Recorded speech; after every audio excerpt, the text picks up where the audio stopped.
Hi everybody, I'm Timothy Roberts, professor of saxophone at Shenandoah Conservatory in Virginia. It is the first week in February in Virginia, and we all know what that means. It is time for all Virginia band auditions for all the top high school saxophonists in Virginia. So we tried this last year and everybody seemed to like it a lot, where we take the all-state music and play it for you and talk a little bit about the music and give you a short little video lesson on what you can do to help prepare this music better.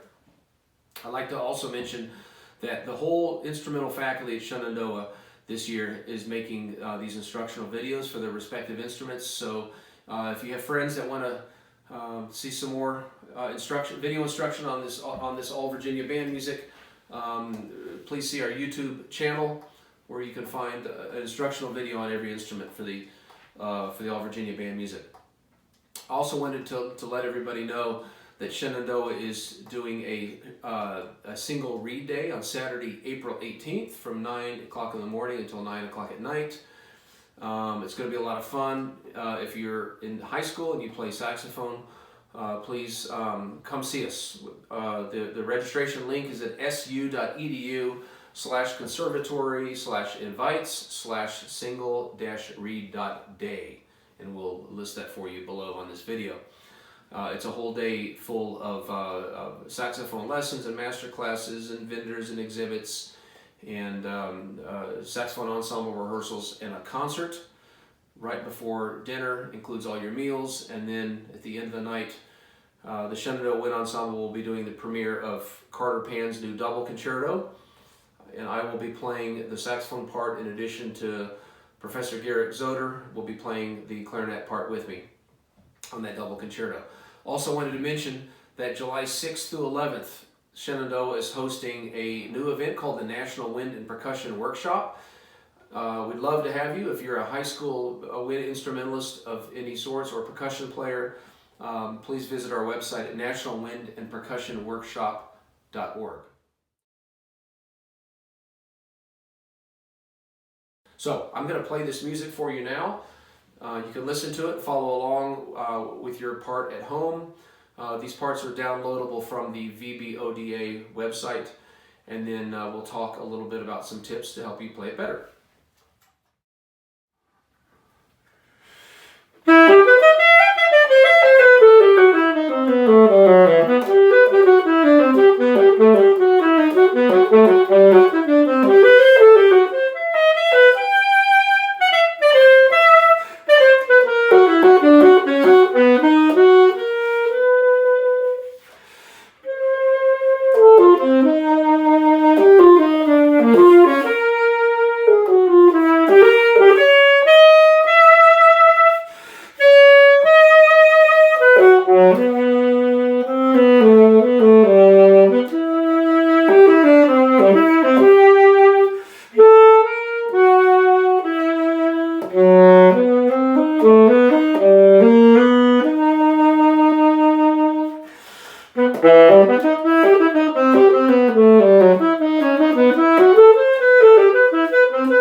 Okay, so let's take a few minutes talking about the piece and give you a few suggestions on how you might be able to have a better audition on this.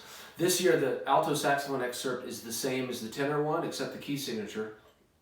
Although I just played the excerpt on alto, if you're auditioning on tenor, most of what we're about to talk about, minus the fingering suggestions, should apply to you too. First thing to remember is that this is not your standard Fairling etude or Voxman exercise. You need to change the way you think about your other standard etudes in order to play this one well. It's not a piece that has the musical direction that would make you want to program it for a recital or for any other college audition. And it's written only to show in about 90 seconds that you can master quick changes in key, time, articulation, style, and character. Don't try to play the piece in any other way. And the first thing I do is go through and mark all the courtesy accidentals that would help you.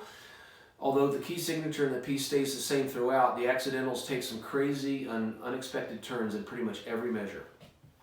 Pay particular attention to the B sharp at the end of the second beat in measure 16. You'd think that it would be a B natural since it is at the end of the second beat in the first bar, but here the accidental is missing. There'll be 32 students auditioning for 4 places in this band, and I would imagine over half of the auditionees will be marked down for missing at least one accidental somewhere in this piece. Don't lose points for something that can be so easily prevented. I would mark every accidental whether you think you'll need it or not for the audition. After accidentals, the next costliest mistake that you can make on this excerpt is counting in time signature. Consider the excerpt in ABA form. The A sections, which are measures 1 through 7 and measures 16 to the end, are at metronome marking 80 to 84. And the B section, measures 8 to 15, is at metronome 72. I'd take the first tempo closer to 84 than 80 so that the contrast is greater between the two sections.